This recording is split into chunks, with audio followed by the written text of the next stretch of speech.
찬양하며 나아갑시다. 내 모든 삶의 행동 주 안에 주님 안에 있네. 나의 숨쉬는 순간들도 내 모든 삶의 걸음 주 안에 내 길도 주 안에 나의 숨쉬는 순간들도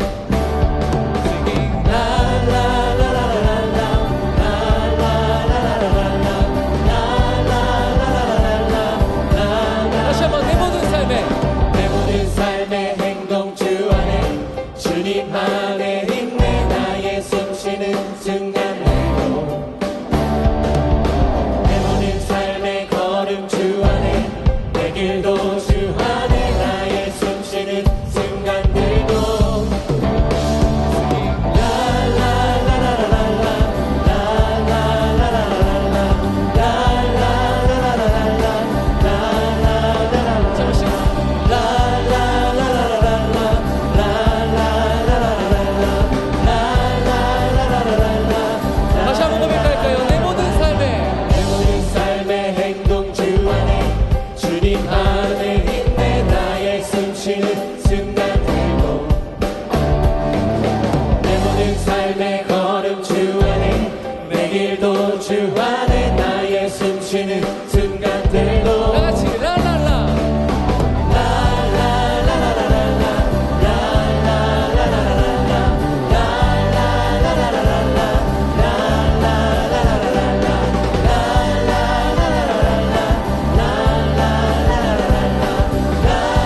당하여 넘어져도 영원은 주만 찬양하겠네.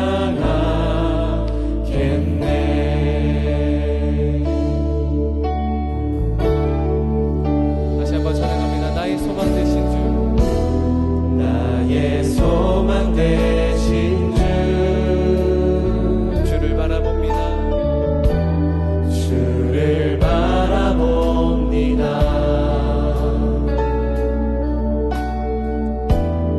다시 오실 나의 왕 예수, 주를 기다립니다. 밤이나 낮이나 어제나 오늘도 영원히 주만 찬양해. 괴롭고 슬플 때 낙망하여 넘어져도 언제나 주만 찬양하겠네. 다시 한번 밤이나 낮이나 밤이나 낮이나 어제나 오늘도 영원히 주만 찬양해. 괴롭고 슬플 때 낙망하여 넘어져도 언제나 주만 찬양하겠네.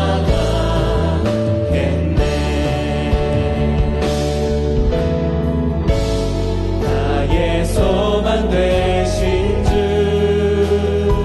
주를 바라봅니다. 주를 바라봅니다. 다시 오실 나의 왕 예수, 주를 기다립니다. 밤이나 낮이나 어제나 오늘도 영원히 주만 찬양해.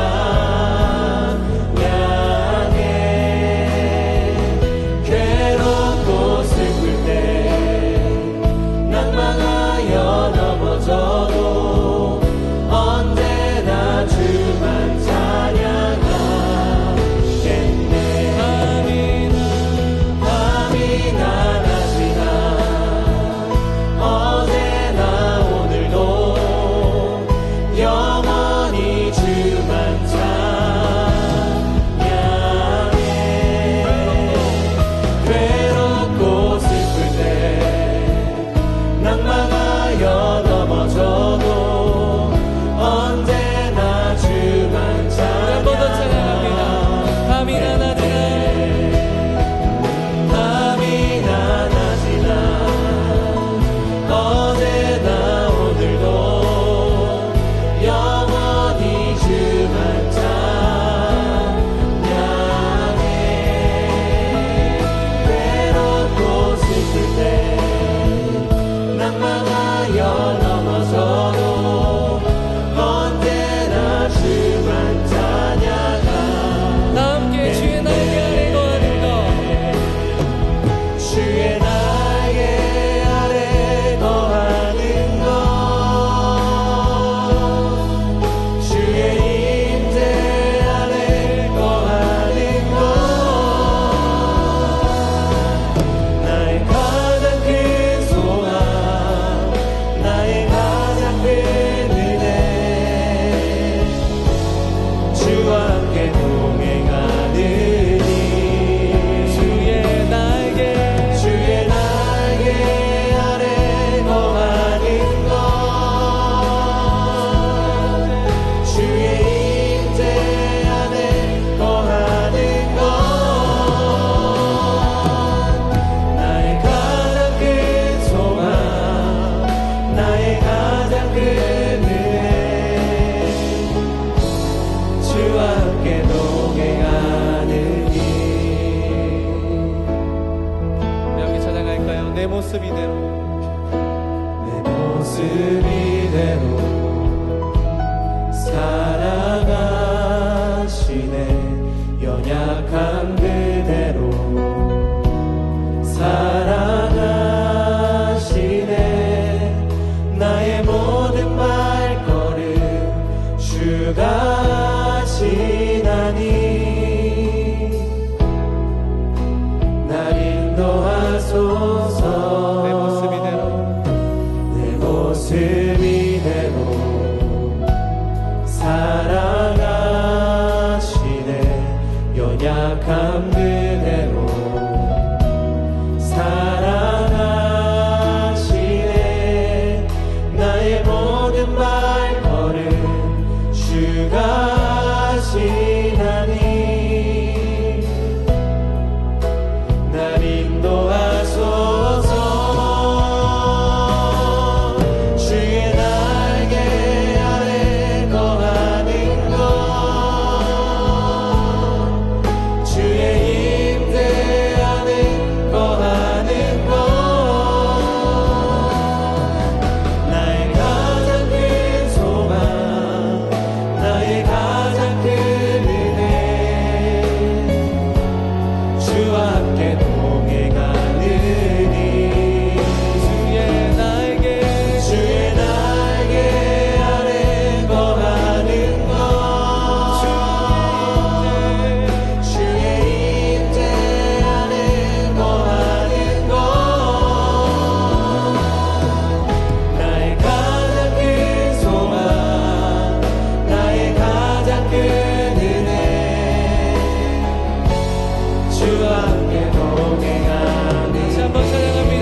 내 모습, 이 모습 이대로 부족하고 정말 너무나 부족하고 보잘것없는 나의 모습이지만 하나님 성령으로 나를 붙들어 주시고 예수 그리스도의 십자가의 은혜로 나를 다시금 주님 안에 품어주시사 주님의 거룩한 이 본 성전 안에서 주님과 함께 동행하며 나의 삶 가운데 주님과 나아갈 수 있는 우리가 되게 하여 주시옵소서.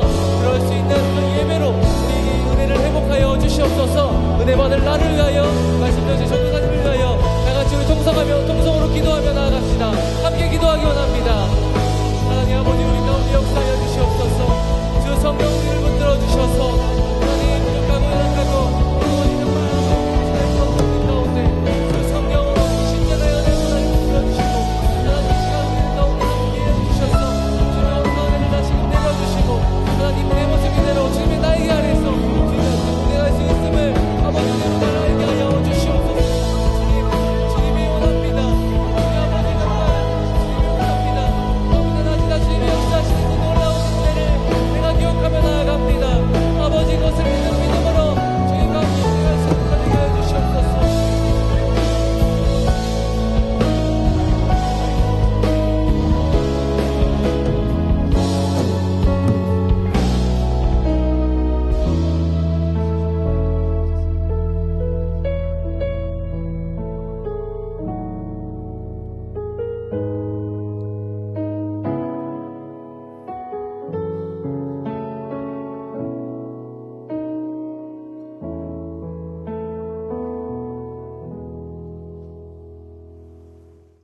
제 이제 말씀을 전하겠습니다. 화면 넘어가는 느낌으로 한번 인사 딱 하고 시작할게요. 네. 날씨도 더운데 저에게 힘을 주시죠. 자, 인사하고 시작하겠습니다. 빛이 있으라! 아멘. 날 더운데 왜 또 빛 거기 더하냐 뭐 이러지 말고. 네. 감사합니다. 오늘 말씀 여러분께서 많이 자주 들어보셨던 말씀일 텐데요. 히브리인에게 있어서 이름이라는 것은 단순히 호칭에 머무는 것이 아닙니다. 그 이름을 가진 존재의 어떤 특성, 또 환경적인 요인이나 아니면 이 존재를 통해서 이루고자 하는 소원 또는 예언적인 의미를 가지고 있는 게 이름이라는 거죠. 그래서 성경의 대부분의 지명을 보면 항상 이름을 지어놓고 그 뜻을 꼭 설명해 주잖아요. 그리고 또 성경을 보면 이름의 변화에 대해서 굉장히 특별하게 강조하는 곳을 종종 우리는 보게 됩니다. 여러분들이 잘 아시는 것처럼 믿음의 조상 아브라함이라고 하는 사람의 원래 이름은 아브람이었죠. 그런데 언약을 받고 이제 하나님께 새 언약을 믿음의 그 앞으로 축복을 받은 후에 이름이 바뀌죠. 아브라함, 열국의 아버지라는 뜻으로 바뀌죠. 그의 아내도 사레였는데 너는 이제 앞으로 열국의 어머니가 될 거다라는 의미로 사라라고 이렇게 바뀝니다. 또 이뿐 아니죠. 여러분이 혹시 그 인류의 첫 살인을 저질렀던 가인과 아벨을 아시죠? 그 가인과 아벨에서 아벨, 동생의 이름 그 아벨이라는 뜻이 뭔지 아십니까? 허무, 안개 이런 뜻이에요. 그래서 그 이름을 마치 증명이라도 하듯이 그는 인류의 첫 그 살인의 희생자가 되어서 그렇게 없어졌지요. 안개처럼 허무하게 사라졌지요. 누가 아들의 이름을 처음부터 허무라고 짓고 싶겠어요. 마치 이런 걸 보면 고대를 살아가는 사람에게 이름이라는 것은 어쩌면 신에게 부여받은 예언의 또 다른 의미가 있는 것처럼 보이지요.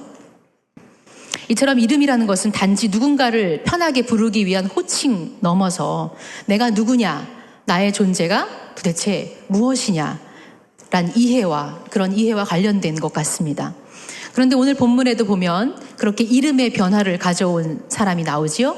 여러분이 잘 알고 있는 야곱이란 사람입니다. 아마 야곱이란 이름의 뜻도 너무 많이 들어보셨을 거예요. 그 이름의 뜻은 속이는 자, 사기꾼, 또 형의 발뒤꿈치를 잡는 자란 뜻의 이름을 갖고 있습니다. 그리고 앞에서 이야기한 것처럼 그의 이름처럼 그의 삶을 예고라도 하듯이 야곱은 그렇게 살아갔습니다. 오늘 우리가 읽은 본문에서 사실 창세기 굉장히 긴 본문이지만 특별히 그 중에서 하나 띄어서 이 본문에서 지금 야곱이 어떠한 문제의 상황 가운데 있는지 한번 살펴보도록 하겠는데요. 이 설교자가 이런 오류를 범한다고 해요. 모두가 성경을 잘 알 거라고 생각을 하고 이야기를 하는 경우가 있다고 하더라고요. 그래서 제가 친절하게 도대체 야곱이 어떠한 상황 가운데 오늘 본문에 이르렀는지를 잠깐 설명해 드리겠습니다. 야곱은 이삭과 리브가의 아들이죠. 쌍둥이로 태어났어요. 아까 말한 것처럼. 근데 그 쌍둥이 형제의 동생입니다. 그리고 이 야곱은 이미 태어날 때부터 하나님께로부터 어떠한 약속을 받았어요. 뭐냐면 큰 자가 작은 자를 섬기게 될 것이다 라고 이미 그 예언처럼 말을 들은 사람이죠. 장자권이 아주 그 영향력이 어마어마하게 크던 고대 사회에서 장자가 작은 자를 섬기게 될 것이다 라는 예언은 사실 참 놀랄 만한 일이었을 겁니다. 그런데 이미 그렇게 큰 자가 작은 자를 섬기게 될 것이다 라는 그러한 말을 썼던 것을 더 굳히기 작업을 한판 해야겠다라고 생각했는지 그 어머니 리브가는 아들과 함께 어떻게 해요? 그 장자권을 가로채는 일을 함께 하게 됩니다. 왜냐하면 성경에 보니까요, 어머니는 뭐 이렇게 아파도 다 안 아픈 손가락 없다고 하는데 어머니는 야곱을 더 사랑했다라고 얘기해주고 있거든요. 그래서 야곱에게 그 장자권을 주기 위해서 야곱과 함께 동조해서 아버지를 속입니다. 그리고 장자권을 가로채죠. 그리고 나서 한 발 늦게 도착한 에서 형이 어때요? 분노에 휩싸이죠. 아버지 저한테 줄 거 없어요 하고 아무리 찾지만 축복권 다 갔어. 너한테 줄 건 아무것도 없어 라고 하면서 오히려 더 나쁜 이야기들을 계속 하시는 거죠. 형이 분노에 휩싸입니다. 그리고 내가 야곱을 꼭 죽이고 말 거라고 생각하죠. 반드시 죽일 거라고. 그래서 그걸 또 알아챈 엄마는 사랑하는 야곱을 얼른 피신시켜서 자기 오라버니가 있는 라반의 외삼촌 집으로 피신을 시킵니다. 이렇게 형만을, 무서운 형만, 자기를 죽일 거라는 형만을 피하면 오케이, 난 장자권도 받았겠다, 살아남을 거라고, 좋을 거라고 생각을 했는데 참 인생이 그렇게 쉽지 않지요. 야곱은 형보다 어쩌면 더 무서운 라반 삼촌을 만나게 됩니다. 그리고 또 이 라반 삼촌 집에서 자기 평생에 같이 함께할 배우자 또한 만나게 되죠. 그래서 사랑하는 그 라헬을 얻기 위해서 7년이라는 수고 또한 7년 괜찮아 하면서 정말 그 7년이라는 세월을 열심히 일해서 드디어 그 아내를 얻게 되는 바로 그날 어떻게 됩니까? 참 놀랍죠. 눈이 어두운 아버지를 속였었잖아요, 야곱이. 눈이 어두웠던 아버지를 속여서 염소털을 붙이고 에서 형의 옷을 입어서 그의 향기를 내서 아버지 제가 형입니다라고 속였던 그 야곱이 삼촌 집에서 정작 자기가 가장 사랑하는 이제 그 여인을 얻기 위한 그 바로 그날에 그 어두운 방에서 똑같이 그와 같은 방식으로 삼촌에게 속임을 당하죠. 그 어두운 틈을 타서 나중에 알고 보니까 아마 레아도 그랬을 거예요. 라헬의 향기를 내고 그 어두운 방에 들어갔었겠죠. 그리고 야곱은 그녀가 라헬이라고 생각했는데 나중에 아침에 보니 레아였던 거죠. 그렇게 속였어요. 똑같이 자기가 마치 속인 방식으로 자기도 그렇게 라반 삼촌에게 속임을 당한 거죠. 그리고 나서는 억울해서 말을 하니까 7일 뒤에 라헬을 주겠다고 했어요. 그런데 7일 뒤에 진짜로 라헬이 이렇게 왔긴 했지만 대신 너는 또 다른 7년을 다시 일해야 돼 라고 하죠. 그래서 결국에는 그 여자, 예쁜 여자, 내 사랑하는 여자 한 명 얻기 위해서 14년이라는 대가를 톡톡히 치러야 했어요. 아주 힘들었겠죠. 말이 14년인지 쉬웠겠습니까? 이렇게 야곱은 자기 사랑하는 여자 한 명이라도 얻으려고 하면 무슨 수를 써서라도 얻고 많은 사람입니다. 한 여자를 위해서 14년을 그렇게 공을 들이는 거 보니까, 이 얘기를 보니까 얼핏 저의 옛날 생각이 나지요. 저를 위해서도 이렇게 공을 들였던 남자들이 이렇게 쭈르르르륵 이렇게 지나가더라고요. 뛰는 놈 위에 나는 놈이 있다고 그 후로도 삼촌에게 일한 싹을 야곱은 제대로 다 정당하게 받지를 못해요. 계속 억울한 일들이 그 안에서 펼쳐지죠. 아무리 잔머리에 능한 야곱이다라고 했지만 삼촌 라반은 야곱보다 한 수 위였던 거죠. 아마 집안 내력인 것 같아요. 그 라반 삼촌의 어머니가 바로 그러니까 여동생이 리브가였잖아요. 어머니. 그 집안이 이렇게 잔머리 쓰는 것에 굉장히 능했던 것 같아요.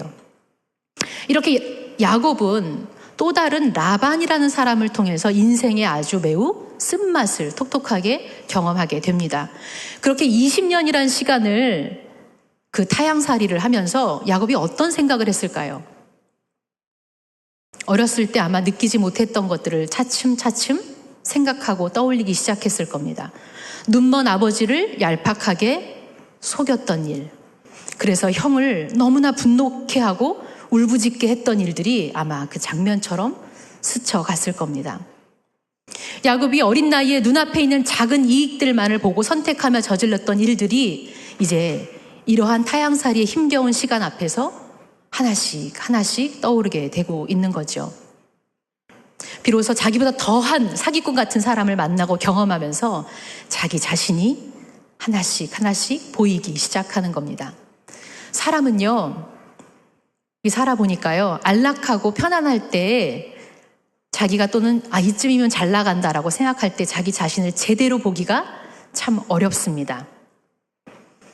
수많은 사람들이 간증을 통해서도 이야기하고 설교를 통해서도 이야기하고 책을 통해서도 이야기하지만 사실 그 이야기가 정말 그렇게 잘 들리지를 않아요. 나는 안 그럴 것 같거든요.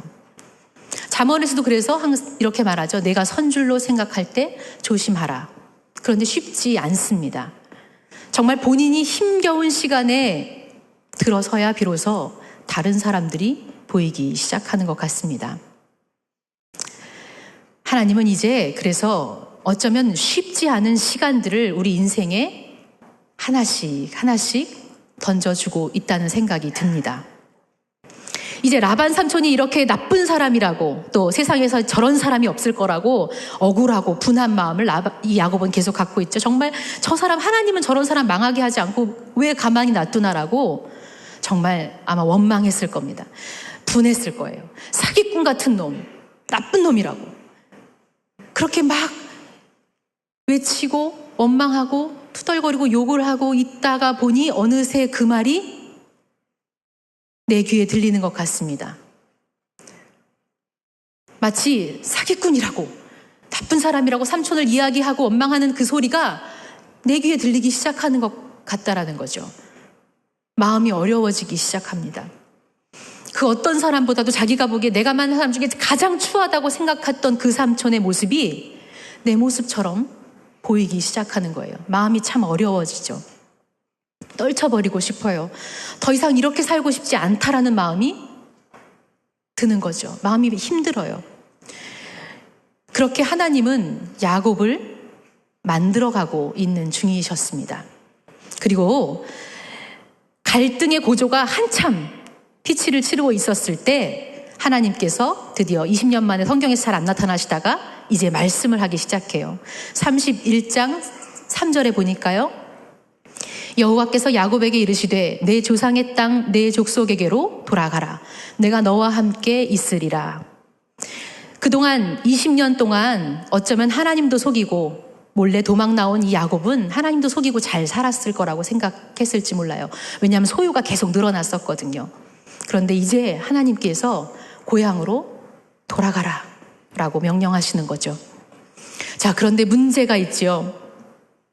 현실을 정면으로 맞이하기에는 자신의 과거의 죄가 떠오릅니다. 무섭고 두렵습니다. 분명히 고향으로 돌아가게 되면 피할 수 없는 형을 만나야 할 겁니다. 자신이 다 빼앗아간 그 축복권 때문에 아무것도 갖지 않았던, 그래서 분노하고 억울해하면서 부들부들 떨고 있었던 그 형을 만나야 되는 거죠. 아마 그 형을 만나기라도 하면 자신뿐만 아니라 처자, 자식까지 다 죽일지도 모른다라는 두려움에 휩싸이게 됩니다. 사기꾼 같은 모습이 떠올라서 내가 이런 모습이구나라고 떠올라서 후회도 되고 다시 돌아가서 사죄도 하고 싶고 용서도 받고 싶지만 한편으로는 두려운 거예요. 피해가고 싶어요. 가고 싶지가 않은 거죠. 하나님께서 아무리 명령하셨지만 야곱에게 그곳은, 고향은 돌아가기 싫은 곳입니다. 그런데 야곱은 이제 떠나야만 합니다. 마주하고 싶지 않지만 고향으로 하나님은 돌아가라고 하시는 거죠. 해결해야겠다는 건 알겠는데 그놈의 두려움이란 게 좀처럼 가시질 않습니다. 그러니 어떻게 해요? 자연적으로 자기가 그동안 해왔던 습성대로 다시 잔머리를 굴려보기 시작하죠. 시간을 지체합니다. 너무 재밌잖아요. 아마 여러분이 아실 수도 있는데요. 형한테로 돌아가는 그 긴 기간 속에서 자기의 소유물과 가축들을 이제 내가 이만큼 돈을 번 사람이니까 그래도 무시하진 못할 거야. 이 재물로라도 형을 어떻게든지 사봐야지 하고 3단계로 나눠서 보내잖아요. 형한테. 재물들을 먼저 보내는데 그 보내는 순서도 되게 기가 막히잖아요. 자기가 어쩌면 제일 중요하지 않다고 생각하는 순서대로 제일 형에게 먼저 보내요. 그래서 혹시라도 형이 거기서 이 재물들을 빼앗고 이러면 도망이라도 빨리 치려고 뜨문뜨문 나눠서 그 대신 자기가 가장 아끼지 않은 순서대로 먼저 보냅니다. 그러니 맨 마지막에 가장 사랑하는 라헬 부인과 그가 난 자식을 맨 마지막에 보내죠. 끝까지 버텨보는 거예요. 끝까지 어떻게든지 그 상황을 모면해 보기 위해서 버텨보는데 결국에는 자기가 가장 사랑하는 모든 것까지 다 보내고 혼자 남았습니다. 이게 바로 오늘 본문에서 시작되는 그 첫 시작이에요. 야곱이 처한 상황이에요. 야곱이 처한 어려움이에요. 성경 속에서 만나게 되는 어려움인 겁니다. 자, 그렇다면 우리 현재에 있는 우리들의 모습을 한번, 그 성경이 나와 무슨 상관이 있습니까를 한번 돌아볼까요? 여러분은 지금 어떠한 문제, 또 우리들은 어떠한 두려움 가운데 살고 있습니까? 늘 고치려고 해보지만 어떠한 유독 그 문제에 부딪히게 될 때마다 여지없이 나오게 되는 두려움, 자신이 넘지 못하는 문제가 우리에겐 어떤 것이 있냐란 말입니다. 그러한 문제 앞에서는 우리도 숨어버리고 싶고 얼른 회피해버리고 그러면 살아가지는 않았습니까? 우리가 하나님을 믿지만 유독 그 문제 앞에서만큼은 우리의 신앙이 큰 힘을 발휘하지조차 못하게 할 만큼 그러한 피하고 싶은 일들이 여러분에게 있냐란 말입니다. 어떤 사람은 낮은 자존감의 문제로, 또 어떤 사람은 늘 인정을 받아야만 내가 그래도 가치가 있는 것 아닌가라고 생각하면서 인정을 갈구하며 살아가는 사람이 또 있죠. 자신을 인정해주지 않으면 불안해져 버립니다. 그리고 깊은 나락으로 빠져들어가는 사람들도 있습니다. 또 어떤 사람은 거절당하는 것에 대한 두려움이 너무 많아서 거절당할 때마다 자기가 온데간데 없이 저 바닥으로 떨어져 버리기도 합니다.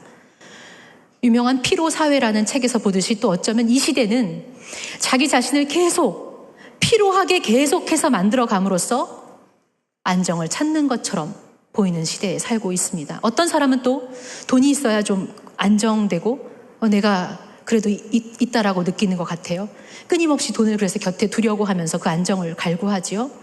또 어떤 사람은 이런 것조차도, 자신에 대해서 돌아볼 시간조차도 없어서 뭔가는 답답한데 꼬이면서 살아가는 것 같은데 이건 다른 사람의 탓이야, 다른 것의 문제야 라고 하면서 정작 자신 안에 있는 문제들을 돌아보지 못한 채 살아가고 있다란 말입니다. 뭔가 알 수 없는 많은 문제들을 그녀 가지고 현실 탓하고 옆에 있는 사람들 탓하며 스스로를 속이며 살아가고 있습니다. 그런 가운데에 우리는 알 수 없는 불안감에 계속해서 젖어들지요.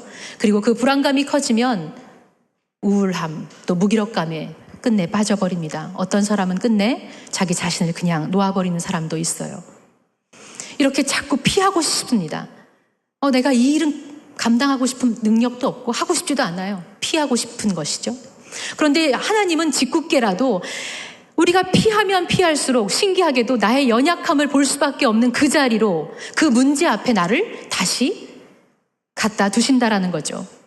그럴 때마다 하나님 도대체 왜 이러십니까? 라고 기도하죠. 하나님 아시잖아요. 제발 요것만큼은 나한테, 내가 하나님 잘 믿고 그냥 정말 하나님 자녀로 잘 살 테니까 요 문제만큼은 제발 제 앞에 두지 마세요. 이건 싫어요 라고 피해버리죠. 제가 어릴 적에 그 입시를, 제가 학부가 서양학과거든요. 그래서 입시를 치렀어야 됐어요.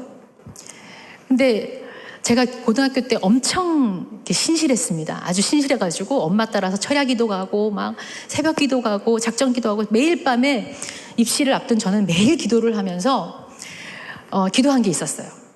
입시 예상 석고가 있는데 제가 다른 건 다 오케이, 저건 다 나와도 내가 먹어주겠어 딱 이랬는데, 근데 하나는 약간 불편한 게 있었어요.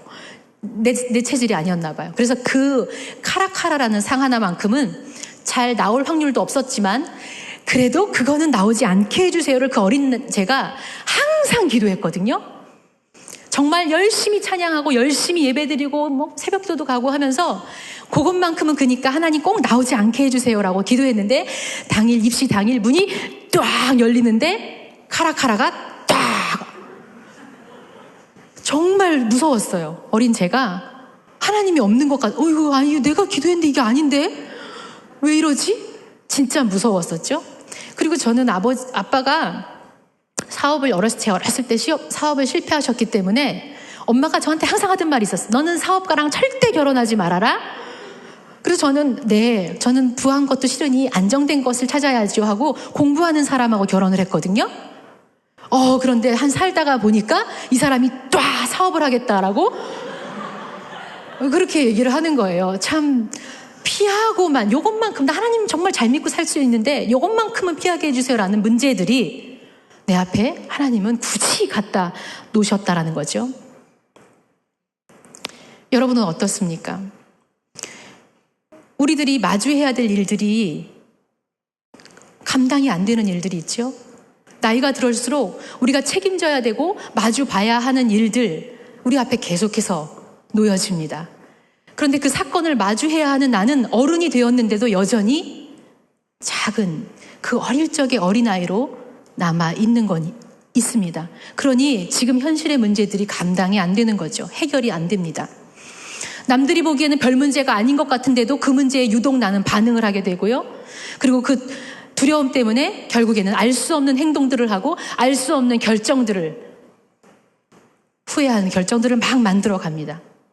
그렇게 우리 안에 속사람은 자라지도 못한 채 그렇게 살아가는 것이죠. 야곱이 버티다 모두를 보내고 막다른 그 시점에 홀로 앉아 있듯이 우리도 세상에서 더 이상 내 위치와 나 이런 사람이야, 나 이쯤 되는데 라는 것으로 버티다가도 결국에 우리도 여전히 작은 나, 혼돈 속에 살아가고 있는 나를 보면서 홀로 남아있는 것 아닙니까, 여러분들은? 머리를 써서 해결해 보려고도 하지만 어디로 가야 될지 도저히 모르겠고요. 혼돈 속에 그렇게 남아있지 않냐라는 말입니다. 하나님께서는 이제 이러한 문제 앞에 피할 것이 아니라 어떻게 가야 할지 모르는 이 문제 앞에서 여러분들을 정면으로 씨름하도록 부르고 계십니다. 마치 야곱을 그 자리에서 만나주시듯 말입니다. 자, 그렇다면 다시 한번 저는 성경 속으로 들어가 보겠습니다. 우리가 성경에 답이 있다고 성경을 이렇게 듣는 것이니까요. 그러면 성경 속에서는 어떻게 그 문제를 야곱은 해결하고 풀어갔습니까? 아니, 하나님은 어떻게 야곱을 하나님의 방법으로 다루어 가셨냐 말입니다. 야곱은 이제 모든 것을 보내놓고 홀로 남았죠. 더 이상 자기 옆에는 자신이 애쓰고 모았던 양떼들, 가축떼들, 그리고 많은 부인들과 자식들, 그토록 아꼈던 라헬조차도 없습니다. 더 이상 야곱은 어떤 것, 누군가와 함께 할 때의 야곱이 아니라 그저 하나님 앞에서 자기 홀로 단독자로 그렇게 서 있는 겁니다. 문제의 해결자이신 그 하나님 앞에서는 자기가 아무리 많이 가지고 있던 소유와 가족들조차도 무의미한 것이죠. 홀로 그 존재 자체로 하나님 앞에 서 있게 되는 겁니다. 그리고 씨름하기 시작합니다. 더 이상 이렇게 살 수 없습니다, 하나님. 더 이상 내가 이렇게 살고 싶지 않습니다. 자신의 이름이 이렇게 운명적으로 부여된 것처럼 더 이상 속이는 자로 이 땅에서 살아가고 싶지 않습니다. 씨름하는 것이죠. 본문에서 씨름한 사람을 어떤 사람이라고 표현하고 있지만 호세아서 12장의 4절에서 보면 야곱이 씨름한 사람을 하나님이라고 말해주고 있습니다. 이렇게 자신이 오랜 시간을 통해서 그저 표면적으로만 해결해 보려고 모면하며 넘어가려고 했던 일을 이제 하나님께서 깊이 다루기 시작하신 겁니다. 야곱은 아까도 말했듯이 하나님의 약속을 그 태중에서부터 받았지요. 심지어 차남이지만 장자의 축복권까지 다 받았습니다. 사람이 해석하는 이 세상 안에서 축복권이란 참 탐날 만한 것이었습니다. 그걸 가지면 아마 다 갖는 것일 거라고 생각했겠지요. 맞습니다. 야곱이 아니라도 우리라도 그랬을 겁니다. 그런데 하나님께서는 그래 맞아, 네가 축복권 가진 거 맞아. 하지만 진정한 축복권이 어떠한 것인지 하나님께서는 이제 야곱에게 제대로 가르쳐주기 시작한 것이지요. 야곱이 자신만을 바라보고 살았을 때에는 자신의 모습이 어떠한 모습인지 인지하지 못했을 겁니다. 자신이 어떤 사람인지. 그런데 하나님이 너무 잘 아시죠, 우리를? 그래서 그가 그 자신을 가장 잘 볼 수 있는 곳, 그리고 씨름해서 결국에는 그 진정한 축복권을 얻을 수 있는 곳, 누릴 수 있는 그 사람, 그 자리, 바로 라반을 만나게 하셨던 것이지요. 참된 하나님의 언약을 누릴 수 있는 사람, 믿음의 조상의 그 계보를 제대로 다시 이어갈 사람이 되게 하기 위해서 하나님은 그렇게 라반을 만나게 하셨다라는 겁니다. 자신보다 더 했던 그 라반이 야곱을 대하는 태도를 보면서 20년이라는 긴 세월 동안 자기가 어떤 문제 안에 있었는지를 보게 하신 것이지요. 그리고 때가 되었을 때 더 가장 큰 어려움 앞에서 결단을 합니다. 극한 두려움 앞에서 이제 더 이상 물러가는 것이 아니라 씨름하기를 결정하지요. 지긋지긋한 이름 속에서 이제 이런 옛 모습 속에서 내가 살아가지 않겠다라는 겁니다. 이러한 씨름하는 것, 하나님 앞에서 씨름하는 것, 이게 가만히 생각해 보세요. 이게 바로 우리가 구원받은 사람들, 믿는 사람들이기에 우리 안에도 그러한 씨름, 그러한 피하고 싶은 일들, 버글버글한 것들, 내 안의 싸움들이 바로 우리가 구원받은 하나님의 백성, 축복받은 백성이기에 그러한 일들이 일어난다라는 것을 다시 한번 기억하시기 바랍니다. 이렇게 하나님 앞에서 자신을 다룬다라는 것, 씨름하는 일, 그런데요, 어려운 일이에요. 말대로 정말 씨름입니다. 결국에는 오늘 본문에서처럼 자신이 절름발이가 될 정도로 그 흔적을 남길 만큼 힘든 일이라는 겁니다. 그런데 이렇게 마주하고 싶지 않은 자신의 연약함과 추함, 그 모습을 가지고 씨름했던 바로 그곳에서 참 아이러니하게 야곱은 가장 거룩한 하나님을 그 자리에서 대면하게 됩니다. 그리고 그렇게 야곱의 이름이 바뀌고 새롭게 새로운 존재로 다시 태어나게 했던 그 자리, 하나님을 만났던 그 자리를 바로 브니엘이라고 야곱은 지었던 것이죠.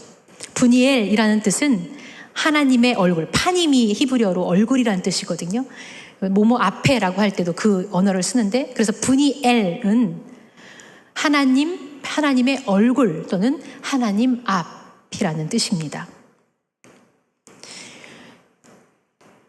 본문의 마지막 절 보면은 브니엘을 지날 때에 해가 돋았다라고 이야기해주고 있습니다. 전에 없었던 빛이 야곱을 새롭게 비추고 있는 것이죠. 비록 다리는 절지라도 새로운 모습의 삶, 새로운 또 다른 나의 모습을 가지고 살아갈 희망이 생기는 것입니다. 더 이상 속이는 자로 살아가는 것이 아니라 이제는 내가 하나님과 사람과 겨루어서 씨름하여 싸워서 이겼다. 이 히브리어는 전치사를 여러 가지로 쓸 수 있는데 또 다른 의미로는 이렇게도 해석할 수 있습니다.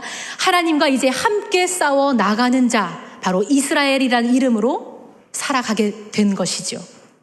자, 그렇다면 현재에서 이 현실의 삶에서의 우리 해결은 다시 어떻게 할 수 있겠습니까? 성경을 보면서 해결하자면 우리는 어떠한 문제에 있는지 다시 한번 봐야겠죠? 이제는 해결해 봐야 되지 않겠습니까? 그것이 나의 실수였든 아니면 태어날 때부터 나의 나의 선택과는 상관없이 주어진 환경으로 인한 문제이든 내 앞에 떡하니 버티고 있는 그것, 어릴 적 철모르고 진행했던 일들로 인해서 오늘 삶 안에서 버거워하고 고민하게 되는 것, 마치 그런 거 가슴에 고구마 여러 개 꽉 담겨두고 답답하게 살아가는 그것, 우리가 해결해야 되지 않겠냐라는 말이죠. 고비고비마다 똑같은 문제들을 내 발목을 더 이상 붙잡게 해둘 수는 없습니다. 관계로 어려워하는 사람은 똑같은 시점, 똑같은 상황이 되면 그 문제 앞에서 또 압도당하게 됩니다. 매번 진통제를 먹듯이 그 문제 앞에 누군가가 달콤한 말로 다시 위로해주고 모면하게 해주면 우리는 그만입니다. 때로는 믿음이 좋다는 청년들에게서 자주 범하게 되는 실수가 있습니다. 찬양을 뜨겁게 하고 나면 시원해져서 찬양하는 자리만 찾아가게 되는 경우들도 사실은 있습니다. 그런데요, 우리가 다시 한번 기억할 수 있었으면 좋겠습니다. 찬양, 예배는 사실 정말 너무도 귀하고 존귀한 일입니다. 아름다운 신비가 일어나는 자리지요. 살아있는 자리고 그 자리는 치열하게 삶의 현장에서 분투하고 싸우다가 또 보니 여전히 내 부족한 모습, 흔들리고 넘어지는 내 모습을 보고 다시 하나님 앞에 내 그 자신을 내어놓으면서 하나님, 내가 또 그렇게 싸우며 힘써서 살아가려고 했는데 여전히 또 무너졌네요. 하나님, 그 문제 앞에서 다시 한번 나를 비춰보기 원합니다. 하나님, 내 안에서 일해 주십시오. 다시 주님 주신 힘으로 내가 다시 나아가겠습니다라고 결단하고 다짐하는 자리, 새 힘을 얻는 자리가 바로 찬양의 자리. 자신의 존재의 변화를 깨닫고 다시금 해보겠나라고 다짐하는 자리가 바로 찬양의 자리고 예배의 자리인 것입니다. 그러한 소중한 자리를 그저 마약과 같이 잠깐의 아픔을 잊게 하는 자리로 만들어서는 안 될 것입니다. 그렇게 생각하며 가는 자리는 그저 우리 진통제 역할로만 만들어버리는 것뿐입니다. 그런데 아시잖아요. 진통제가 사람의 병을 고치지 못하지요. 대부분의 사람은 아픔을 제대로 고치기보다 진통제를 손쉽게 찾으려고 하는 것 같습니다. 이런 사람들이 있어요. 병원에 가면 어쩌면 무서운 진단이 꼭 나올 것 같아서 병원도 가기 싫다는 거죠. 그리고서는 어쨌든 여러 사람들이 전해주는 말과 네이버 지식에서 가르쳐준, 이웃 지식이 가르쳐주시는 거에서 스스로 처방하고 괜찮을 거야 라고 한다라는 거죠. 그냥 외면해버리는 거죠. 그런데 언젠가는 다시금 마주해야 한다라는 것입니다. 저는 요즘에 사랑니 때문에 되게 고생하고 있어요. 이가 너무 아파서 병원에 갔더니요, 충치인 줄 알았는데 사랑니 때문이라는 거예요. 그런데 이렇게 찍어봤더니 너무 신경이랑 가까워서 자기들이 할 수 없다고, 대학병원에 가셔야 됩니다 라는 거예요. 그래서 저는 너무 무서워서, 그리고 또 시간이 없다라는 핑계로 그러면 항생제만 지어주세요 하고서는 약만 처방받아서 왔지요. 그리고 또 먹었고, 또 그런데 몸이 피곤해지고 한 달도 채 되지 않아서 또 이 사랑니가 도졌고 힘들고 또 항생제를 먹었어요. 그런데 지금 여전히 저는 사실 여기 아픈 채로 이렇게 이 자리에 서 있습니다. 우리가 근원적인 문제 앞에서 아픈 곳을 정면으로 다루지 않는다면 그 고통의 문제는 우리에게 계속될 것입니다. 잠깐의 위로의 말로 내가 피하고 싶은 그 상황을 넘기지만 내 안에서 고질적인 문제로 나를 괴롭게 했던 것, 그것은 어느덧 그 문제 앞에서 나는 더 날카롭게 반응하고, 그리고 더 이상 그 문제 앞에서는 우리의 신앙조차도 버텨내지 못하게 할 거라는 겁니다. 하나님은 이제 여러분에게 그 문제를 정면으로 다루기를 원하십니다. 피하거나 도망가기보다 그 문제 앞에서 하나님 앞에서 씨름하고 마주하기를 원한다라는 거죠. 아프지만, 두렵지만, 어쩌면 절 수도 있지만 하나님이 그렇게 대면하자, 씨름하자라고 하시는 거죠. 늘 인정의 말, 칭찬의 말로 혹시 존재감을 확인했던 사람은 혹시 그렇지 않은 상황을 만나게 되잖아요. 그러면 그 상황에서 이제는 하나님이 나를 부르시고 있구나 생각할 수 있었으면 좋겠습니다.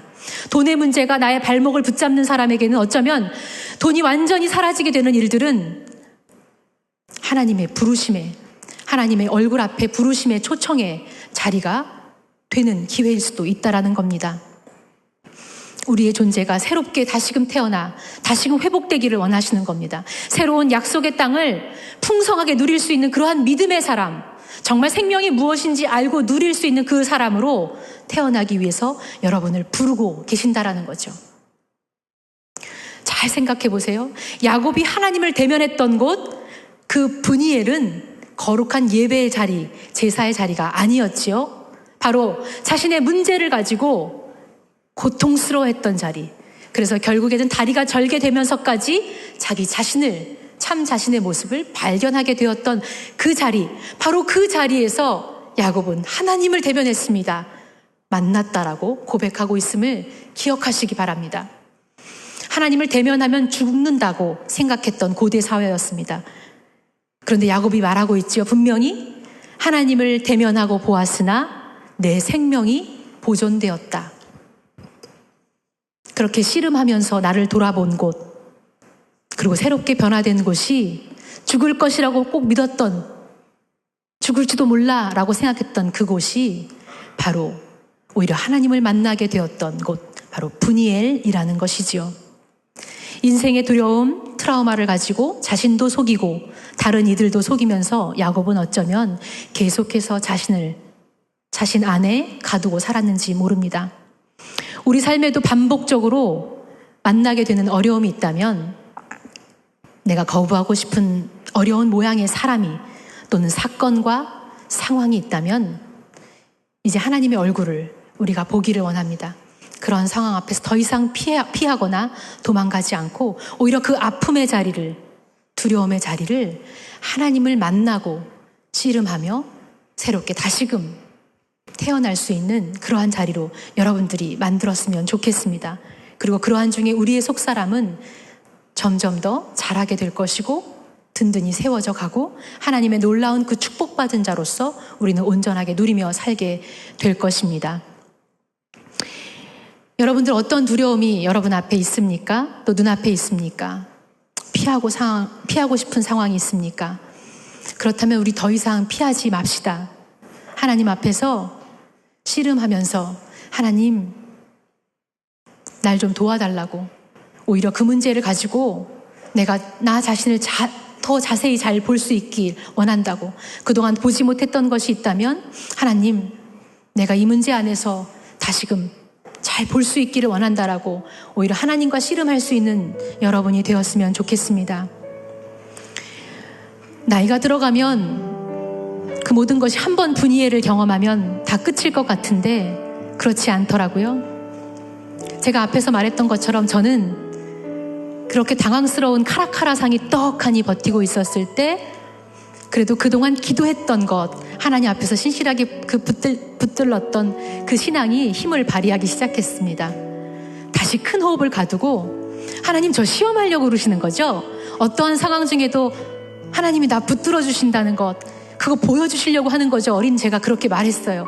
그래서 다시 큰 호흡을 하고 다른 때에 그림 그리는 거랑 틀리게 하나님 제가 지금 4등분을 합니다. 이제 저 큰 틀을 잡을 거고요. 진짜 내내 그리면서 기도를 하고 그렸어요. 하나님 저 이렇게 하는데 지금 저 잘 가고 있는 거 맞죠? 하나님 저 붙들어 주는 거 맞죠? 하고 저는 그 순간을 어린 제가 그렇게 이겼습니다. 그리고 만났습니다. 물론 아주 작은 어린아이와 같은 신앙일 때지만요. 그리고 여전히 삶 중에서도 힘든 순간들을 맞았습니다. 떡하니 사업하는 남편 만나서 모든 것을 다 잃었던 순간도 있었죠.